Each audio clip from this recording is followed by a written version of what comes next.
जहां के वीर सपूत ने देश के लिए अपने जान को कुर्बान कर दिया है। आप देख सकते हैं, हम सीधी तस्वीरें आपको दिखा रहे हैं।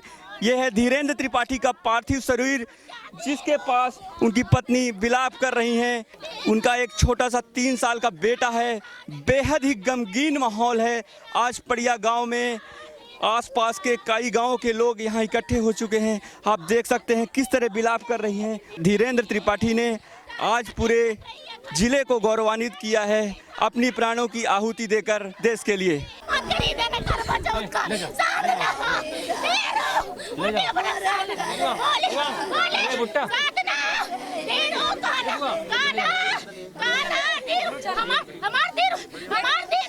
हमारे साथ हैं शहीद धीरेन्द्र त्रिपाठी के पिताजी। हम उनसे जानने की कोशिश करेंगे कि उन्हें ये अशुभ समाचार कब प्राप्त हुआ कि उनके बेटे वीर गति को प्राप्त हुए हैं।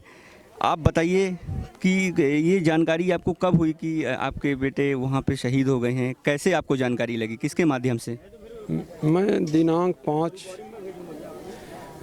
तारीख को ड्यूटी गया था। ड्यूटी करके जैसे आया उसी समय 110 बटालियन के सीओ साहब हमारे को फ़ोन द्वारा बताए कि आप धीरेन्द्र के पिताजी बोल रहे हैं। मैं बोला जी सर। बोले आपके बेटा का डेथ हो गया है। बस इतना बोले तो मेरा तो उसी समय दिमाग हो गया, काम ही नहीं करा कि मैं क्या करूं।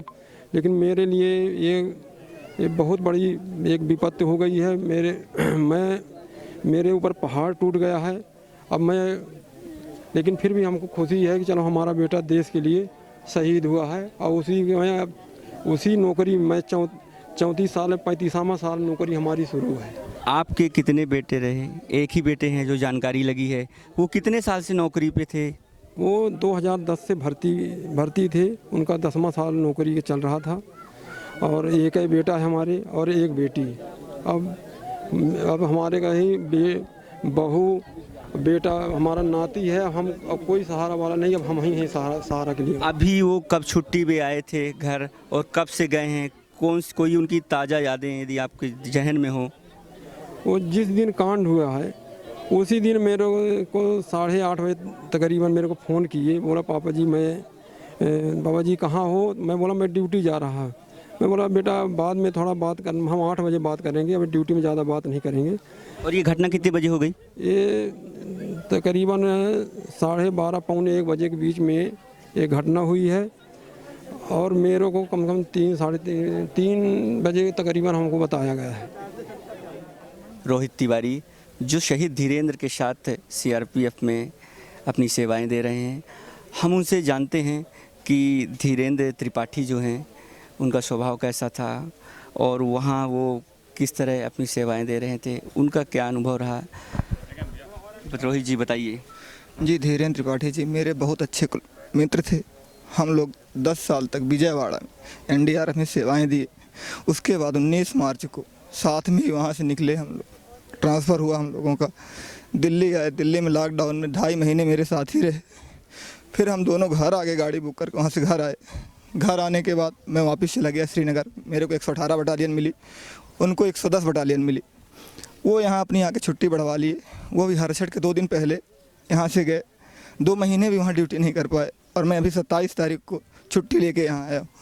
अभी हरसठ में ही मतलब यहाँ थे और हरसठ में गए? हरसठ के 2 दिन पहले हो गए। फर्स्ट बार वो श्रीनगर गए। इसके पहले हम लोगों ने 10 साल की नौकरी विजयवाड़ा NDRF। आप लोग चूँकि CRPF में हैं तो आप लोगों को अंदर की जानकारी प्राप्त हुई होगी। कैसे ये पूरी घटना घटी? घटनाएँ देखिए ऐसा कि वहाँ पे ये खाना होने का टाइम था 12-1 बजे का। आसपास में और भी जवान थे, सब लोगों ने खाना खाया। उसी दौरान बुज़दिल लोग वहाँ बैठे थे घात लगा के। जब उन लोगों को उन्होंने इकट्ठा देखा था तो फायर कर दिया, जिसमें मेरा दोस्त चला गया। ये थे रोहित जो बता रहे हैं कि उनके बहुत ही अजीज़ दोस्त थे धीरेन्द्र त्रिपाठी, जो अब शहादत को प्राप्त हो चुके हैं। अब उनके दुख में ये विलाप कर रहे हैं और पूरा गांव गमगीन है, पूरा ज़िला गमगीन है, आज पूरा देश गमगीन है धीरेन्द्र त्रिपाठी की इस शहादत से। और धीरेन्द्र की इस शहादत पर उनके दोस्त, उनके परिजन उनके रिश्तेदार, उनके गांव के लोग, सभी लोग फ़ख्र भी महसूस कर रहे हैं कि आज मेरे बेटे ने देश के लिए अपनी कुर्बानी दी है। वो मेरा दोस्त नहीं, मेरा भाई था, वो शेर था, वो शेर था दोस्त। हमारे साथ हैं राजेंद्र प्रसाद द्विवेदी, धीरेन्द्र त्रिपाठी जिनके दामाद हैं और वो शहादत को प्राप्त हो चुके हैं। हम उनसे जानने की कोशिश करते हैं कि उनको ये घटना की जानकारी कब लगी, ये कैसे ये सब कुछ हो पाया। धीरेन्द्र, राजेंद्र जी बताइए। वो हमारे बच्ची को वो जब खाना खा रहे थे तभी फ़ोन किए थे। इसके बाद में हो गया, वो दोनों फ़ोन करते करते बोले कि हम बाद में बात करेंगे, तुम अपना काम करो, हम ड्यूटी में। इसके बाद में हो गया आधा घंटे, उसी के उसमें फ़ोन आ गया, उनको तो गोली लग गई। कोई वहाँ से फ़ोन किए साहब लोग, वो तो बच्ची ही बताएगी कौन सा। कब शादी हुई बेटी की आपके? बेटी की हो गई कम से कम 6 साल, 5-6 साल के करीब। सब तो हमको आज नहीं मालूम, सब कन्फर्म है, आज कुछ नहीं बता सकते हम आपको। हमारे कैसा था स्वभाव आपके दामाद धीरेन्द्र का? दामाद तो हमारे जो थे तो अब क्या बताएं उनके लिए तो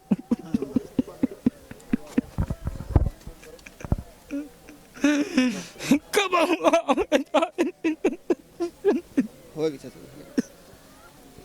हमें गीत कहीं न मावी थी वो बुट्टी ज्यादा न चार से रहना आपकी इसके पहले कब बात हुई उनसे? हमसे सर डेली बात होती थी, दिन में एक बार, जब कभी उनको टाइम, सांझ सुबह जब किसी समय टाइम मिलता था, दिन भर में एक बार वो हमसे डेली मने बात करते थे। बच्ची भी करती थी, वो भी करते थे। मध्य प्रदेश धन्य है और वो माता पिता धन्य हैं जिन्होंने धीरेन्द्र त्रिपाठी जी जैसे पुत्र को जन्म दिया। पिताजी स्वयं CRPF में रहकर देश की सेवा कर रहे हैं और उसी परंपरा का अनुसरण करते हुए अमर शहीद धीरेन्द्र त्रिपाठी जी ने भारत माता की सीमाओं की सुरक्षा करते हुए अपना सर्वोच्च बलिदान दिया है। आतंकवाद से जूझते हुए वो इस दुनिया से चले गए हैं। ऐसे अमर शहीद के चरणों में मैं मध्य प्रदेश की 7.5 करोड़ जनता की ओर से श्रद्धा के सुमन अर्पित करता हूं। शहीद धीरेन्द्र त्रिपाठी का पार्थिव शरीर अब मुक्तिधाम के लिए ले जाया जा रहा है। आप देख सकते हैं, हम आपको सीधी तस्वीरें दिखा रहे हैं। अभी अभी मुख्यमंत्री शिवराज सिंह चौहान शहीद धीरेन्द्र त्रिपाठी को श्रद्धांजलि अर्पित करके गए हैं और उन्होंने ये घोषणा भी की है कि वो परिवार को 1 करोड़ रुपए की राशि देंगे। इसके साथ साथ यदि चाहेंगी तो पत्नी को शासकीय नौकरी भी दी जाएगी। आप देख सकते हैं यहाँ हजारों लोगों का सैलाब पड़िया गांव में उमड़ा हुआ है। धीरेन्द्र त्रिपाठी का पार्थिव शव मुक्तिधाम के लिए ले जाएगा, वहाँ से उन्हें गार्ड ऑफ ऑनर की सलामी दी जाएगी। हम आपको वो तस्वीरें भी दिखाएंगे जब शहीद धीरेन्द्र त्रिपाठी को गार्ड ऑफ ऑनर की सलामी दी जाएगी मुक्तिधाम की ओर। आज यहाँ हजारों लोग उमड़े हुए हैं, सबके मुंह से केवल एक ही कि जब तक सूरज चांद रहेगा धीरेन्द्र तेरा नाम रहेगा। मुख्यमंत्री शिवराज सिंह ने ये भी घोषणा की है कि शहीद धीरेन्द्र त्रिपाठी की इस सतना जिले के पड़िया गाँव में एक उनकी मूर्ति स्थापित की जाएगी उनकी स्मृति के लिए। आप देख सकते हैं MP वॉच आज इस शहीद धीरेन्द्र त्रिपाठी की अंतिम यात्रा में शामिल है और MP वॉच भी शहीद धीरेन्द्र त्रिपाठी को सलामी दे रहा है। उन्होंने जो कुर्बानी दी है देश के लिए, उसे ये सतना जिला, पड़िया गांव, अपितु पूरा देश हमेशा उसे याद करेगा। धीरेन्द्र त्रिपाठी, जब तक सूरज चांद रहेगा तब तक तेरा नाम रहेगा, यही नारे चारों ओर गूंज रहे हैं। MP वॉच के लिए महेंद्र पांडे की रिपोर्ट। चलिए चलते हैं अब वहाँ जहाँ पर शहीद धीरेन्द्र त्रिपाठी को गार्ड ऑफ ऑनर की सलामी दी जाएगी। अभी हम बिल्कुल सीधे तस्वीरें आपको वहाँ से दिखाएंगे। यहाँ पर गार्ड ऑफ ऑनर देने की पूरी तैयारी हो चुकी है। हम आपको सीधी तस्वीरें दिखा रहे हैं उस पड़िया गाँव से जहाँ धीरेन्द्र त्रिपाठी को पार्थिव शरीर मुक्तिधाम ले जाया जा रहा है अंतिम संस्कार के लिए। देख सकते हैं आप कितना उत्साह है, कितना जोश है लोगों में। पाकिस्तान मुर्दाबाद के नारे लगा रहे हैं। सीधी तस्वीरें आप MP वॉच में देख रहे हैं। आप देख सकते हैं मुक्तिधाम में ये CRPF के जवान शहीद धीरेन्द्र त्रिपाठी को गार्ड ऑफ ऑनर दे रहे हैं, उन्हें सम्मानित कर रहे हैं। ये जो CRPF के जवान हैं वो लखनऊ से आए हैं और यहाँ पे गार्ड ऑफ ऑनर की सलामी दे रहे हैं। आपको मैं सीधी तस्वीरें दिखा रहा हूँ MP वॉच में कैसे शहीद धीरेन्द्र त्रिपाठी को गार्ड ऑफ ऑनर दिया जा रहा है।